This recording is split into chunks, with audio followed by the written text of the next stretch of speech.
नमस्कार दोस्तों, मैं डॉक्टर विनीता पांडे आज एक बार फिर अपने YouTube channel doctor Vinita Pandey views में आपके सामने उपस्थित हुई हूँ। और मुझे कुछ व्यूअर्स के कमेंट्स आए और उन्होंने ये कहा कि मैम आप बहुत अच्छा काम कर रही हैं, और वो सब सुनकर मुझे काफ़ी मोटिवेशन मिला और मुझे ऐसा लगा कि मुझे एक ऊर्जा का संचार हो गया।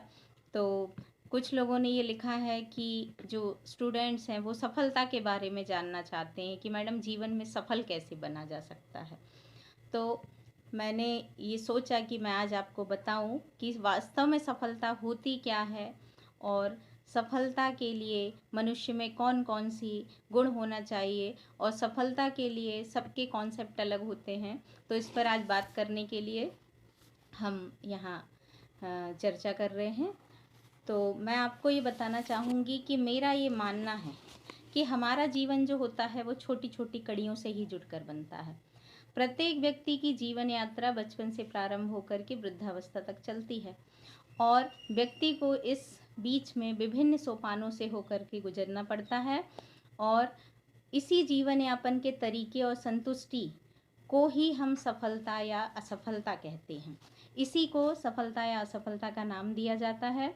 प्रत्येक व्यक्ति के जीवन की प्राथमिकताएं अलग होती हैं। जैसे अगर आप देखें तो कोई पैसा कमाना चाहता है, कोई संतुष्टि चाहता है, कोई अच्छा स्वास्थ्य चाहता है। तो इसी प्रकार से बहुत सारे लोगों की जो वो होती है, अपनी अपनी प्राथमिकताएं होती हैं कि मुझे किस क्षेत्र में जाना है, मुझे कहाँ सफल होना है, क्या करना है। तो बहुत से व्यक्तियों को के विचारों को जानने के बाद ये कहा जा सकता है कि सफलता एक सोच है, क्योंकि प्रत्येक व्यक्ति की अलग होती है। देखा जाए तो सफलता वास्तव में एक सोच है, क्योंकि कोई पैसा कमाकर स्वयं को सफल पा लेता है, कोई डिग्री पाकर, कोई ज्ञान पाकर, कोई उच्च पद पाकर, कोई प्रभावशाली व्यक्ति बनकर, और कोई स्वस्थ होकर। किंतु इन सफलताओं के पीछे बहुत सारे कारण होते हैं जिनके द्वारा सफलता के शिखर पर पहुंचा जा सकता है। तो मैंने कुछ स्टडी की, उसमें मैंने ये पाया कि सफलता के तत्व जो होते हैं वो कौन से होते हैं। साधारण से सफल जीवन जीने के लिए कुछ आवश्यक तथ्य होते हैं जिनके बिना हम सफल जीवन की कल्पना नहीं कर सकते हैं। जैसे उसमें यदि हम माने तो शिक्षा जो है वो सर्वोपरि है, क्योंकि शिक्षा ज्ञान प्राप्ति का एक अमूल्य साधन है, और इसके द्वारा व्यक्ति का संपूर्ण विकास होता है। शिक्षा जो है व्यक्ति को मनन चिंतन के लिए प्रेरित करती है, और शिक्षित व्यक्ति ही समाज की धरोहर होता है।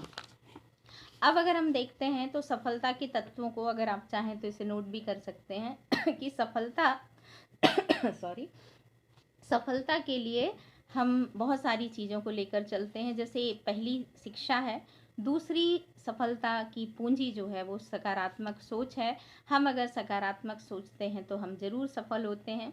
तीसरा आपका अभिप्रेरणा होती है, क्योंकि व्यक्ति को हमेशा मोटिवेटेड होना चाहिए, और तभी हम ऊर्जा से परिपूर्ण होते हैं। चिंतन और मनन की कैपेसिटी होनी चाहिए। यदि कोई किसी बात को सुनेगा नहीं, सोचेगा नहीं और मनन नहीं करेगा तो वो कोई भी काम सफलता के साथ नहीं कर सकता। समायोजन, व्यक्ति को समायोजन का गुण होना चाहिए कि उसे कभी भी कहीं भी भेज दिया जाए तो वो उस माहौल में अपने आप को समायोजित कर पाए। और उच्च विचार, हमेशा हमें उच्च विचार रखना चाहिए। कोई आपके साथ कुछ भी करे पर वी पॉजिटिव, ये वाली जो सोच है हमें सफल बनाती है। और स्वप्न देखना, क्योंकि आपको ये सोचना ज़रूर पड़ेगा कि मुझे ये करना है। आप सपने देखेंगे तभी वो साकार होंगे। हमारे बहुत सारे मनीषियों ने कहा भी है कि बंद आँखों से जो सपने होते हैं वो कभी पूरे नहीं होते हैं। सपने तो वो होते हैं जो खुली आंखों से देखे जाएं। नेक्स्ट है आपका सृजनात्मकता, व्यक्ति को सृजनशील होना चाहिए। हमेशा कुछ ना कुछ आप करते रहिए, रचना करते जाइए और अपने व्यक्तित्व का विकास कीजिए। अच्छा, व्यक्तित्व विकास में एक चीज़ ये भी निकल के आती है कि व्यक्तित्व का विकास संतुलित होना चाहिए। कभी भी कोई भी चीज़, पता चला आप बहुत स्मार्ट हैं तो बस आप अपनी महिमा मंडल में ही खोए रहते हैं, आप किसी से बात नहीं करते, अहंकार है, तो ये सब पार्ट जो है वो असंतुलित व्यक्तित्व का उदाहरण है। तो हमें संतुलित व्यक्तित्व होना चाहिए। और आत्मविश्वास, आत्मविश्वास हम में ज़रूर होना चाहिए, तभी हम कोई काम कर पाते हैं। और चरित्र, आपका चरित्र जो है वो बहुत अच्छा होना चाहिए। मेरा ये मानना है कि आप अपने चरित्र के सबसे बड़े गवाह होते हैं, और आपको हमेशा अपना चरित्र ऐसा रखना चाहिए कि कोई उस पर उंगली ना उठा पाए, और आप स्वयं अपने आप को अपने जीवन से संतुष्ट रहें। और जब हम कभी अपने जीवन में अपना आकलन करें तो हमें ये ना लगे कि मैंने अपना चरित्र का हनन कहीं किया है। तो चरित्र जो है वो आपका शारीरिक होता है, मानसिक होता है, सामाजिक होता है। कई लोग घूसखोरी करते हैं, कई लोग झूठ बोलते हैं, तो ये चरित्र जो है वो सारी चीज़ों से बन कर के आता है कि आप ईमानदार भी हों, सत्य बोलने वाले हों।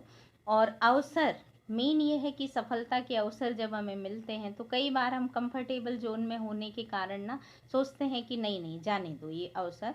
तो सही अवसर को समझना सफलता के लिए बहुत ज़रूरी होता है। और विचारों की शक्ति, आपके विचार जैसे होंगे, आप उनको कैसी ऊर्जा देते हैं ये आप पर निर्भर करता है।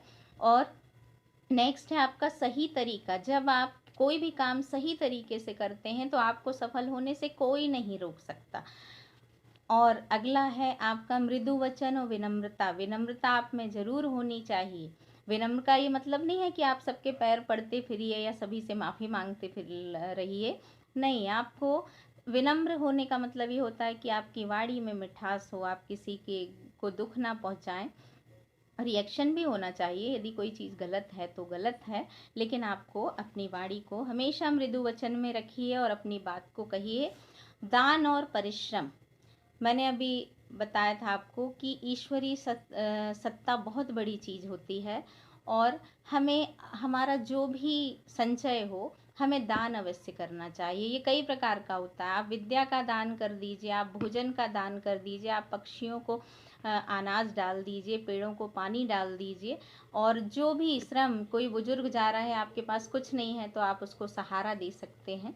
तो इस तरह की छोटी छोटी चीज़ों को करके आपका दान होता है। परिश्रम जीवन के प्रत्येक क्षेत्र में करना ज़रूरी होता है। कई लोग, आजकल की जनरेशन जो होती, मैं ये नहीं करूँगा, मैं वो नहीं करूँगा, मैं ये नहीं करूँगी, मैं क्यों घर का काम करूँ। आजकल मैं देखती हूँ कि महिलाएं नॉर्मली घर का खाना भी नहीं बनाती, और वो इसको बहुत बड़ा स्टेटस समझते हैं लोग कि मेरा बहुत स्टैंडर्ड है, मेरी बाई लगी है, मेरा ये है, मेरा वो।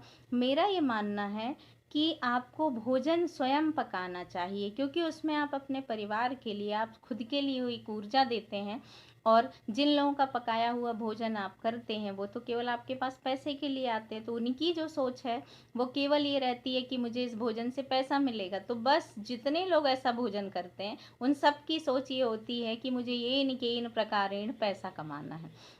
इसमें व्यक्तित्व में बहुत सारी विसंगतियां देखने को आती हैं, जिसको हमारा मॉडर्न समाज एक्सेप्ट नहीं करता, पर मैं इन चीज़ों को मानती हूँ। और आपको भी कहूँगी, आपने भी कभी कभी अनुभव किया होगा कि उनके भोजन में और आपके भोजन में बहुत अंतर होता है। तो मैं सभी महिलाओं से ये आग्रह करूँगी कि स्वयं भोजन ज़रूर पकाएं, बाकी काम आप दूसरों से कराएं लेकिन भोजन ज़रूर पकाएं। इसके बाद हमारा आता है लक्ष्य के प्रति एकाग्रता। आप जो भी सोचें उसको करना है, यानी करना है, और ज़रूर करना है, किसी भी हाल में करना। ये नहीं कि अब आज आराम करेंगे, आज यहाँ नहीं जाना, ये नहीं करना। आप उस काम को अगर लग कर नहीं करेंगे तो आप कभी भी सफल नहीं हो सकते। और दूसरी चीज़ है असफलता का डर। कई लोग जो होते हैं वो सोचते हैं कि अरे अगर ऐसा हो गया तो, नहीं हुआ तो। मैं जब पीएचडी कर रही थी मुझे बहुत लोग डराते थे, एंट्रेंस है, नहीं निकाल पाएंगी आप, अरे मैडम ऐसा होता है, टफ है, ये वो। अरे मुझे देख के कई लोगों ने ये भी कहा था कि अरे ये इतनी सिंपल सी दिखने वाली महिला ये क्या करेगी।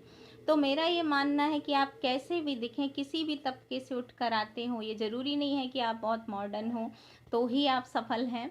ये ज़रूरी नहीं है कि आप बहुत दिखावा करते हैं तो आप सफल हो। आपकी मेहनत, वो जो कछुए और खरगोश की कहानी है ना, कि आपकी इच्छा शक्ति कितनी मजबूत है, आपका काम करने का जज्बा कितना अच्छा है। और व्यक्ति को ऐसा होना चाहिए कि उसको जहाँ खड़ा कर दिया जाए वो वहाँ पर सफल हो। तो ये सब चीज़ें हैं। और जिद और संकल्प, किसी भी काम को करने के लिए हमारे जीवन में जिद और संकल्प जरूरी है कि मुझे ये करना है। जैसे आपने बचपन में देखा, पापा मुझे कपड़े चाहिए, पापा मुझे आपको खिलौने चाहिए, बुक्स चाहिए, मोबाइल के लिए बच्चे ज़िद करते हैं। तो आप इसी तरह से मुझे ये काम करना है, सफल होना है, उसकी ज़िद क्यों नहीं करते? तो हमें ज़िद और संकल्प, एक संकल्प शक्ति कि मैंने ये काम किया है और ये पूरा होगा और ज़रूर पूरा होगा। और नेक्स्ट है धन। तो धन के मामले में प्रत्येक व्यक्ति की अपनी सोच होती है। कोई बहुत पैसा चाहता है, कोई नॉर्मल पैसा चाहता है और कोई ये सोचता है कि जीवन यापन हो सके। तो धन भी आवश्यक है। और प्रेम, आपको प्रत्येक क्षेत्र में, प्रेम का मतलब ये होता है आपका माता पिता का प्रेम है, आपके पड़ोसियों का, आपके मित्रों का, और सबसे बड़ी बात है कि आप किसको कितना प्रेम दे सकते हैं। और इस प्रेम में भी आपका अंतर होना चाहिए। पता चला आप अपने वर्क प्लेस पे सबको प्रेम बांटते गए, वहाँ आपकी छवि खराब हो गई। तो मुस्कुराना चाहिए, लेकिन हमको कब कहाँ किससे कितनी बात करनी है, इसका एक दायरा होना चाहिए। और पर्सनल और प्रोफेशनल लाइफ में अंतर ज़रूर होना चाहिए। आजकल के बच्चों को ये लगता है कि मेरा बहुत अच्छा सर्किल है, तो आपका व्यक्तित्व ऐसा होना चाहिए कि आप एकदम आम ना बन जाएं। आप आम बने, लेकिन एकदम इतने आम मत बनिए कि हर कोई आकर के आपकी घंटी बजा जाए और आपको कुछ भी बोल जाए। तो किसी को भी अपने दायरे में रहकर ही आप उसको छूट दें कि आपको किससे कितनी मजाक करनी है, किससे कितनी बात करनी है। तो ये सारी चीज़ें हम पर ही डिपेंड होती हैं। तो ये सब बहुत ज़रूरी है। और मेन ये है कि संकट, मेरा ये मानना है कि संकट जो होता है वो सफलता की सबसे बड़ी नींव होती है। जिसने विपत्ति देखी है, जिसने स्ट्रगल किया है, जिसने परेशानियां देखी हैं, वो सफलता के महत्व को समझता है और वो ज़मीन से उठता है। जिसे सब कुछ पका पकाया मिल जाता है, वो उठाता है और खाता है और कहता है ये अच्छा नहीं है, ये अच्छा नहीं है, ये कमी है। तो आपको हमेशा संकट को समझना है और प्रत्येक परिस्थिति से निकलने की कोशिश करनी है। तो आज के इस वीडियो में मैंने आपको बताया कि सफलता के लिए आपको कौन कौन से ज़रूरी तत्व ज़रूरी हैं। तो आप इन सब के बारे में चिंतन करें, मनन करें। आने वाले वीडियो में इसके आगे की चीज़ों को मैं डिस्क्राइब करूँगी और आशा करती हूँ कि आपको मेरी ये बात पसंद आई होगी। तो मेरे इस चैनल को लाइक करें, सब्सक्राइब करें और कमेंट ज़रूर करें और शेयर करें अपने सभी लोगों को, तब ताकि मेरी इन चीज़ों का फ़ायदा सभी लोगों को मिल पाए। नमस्कार।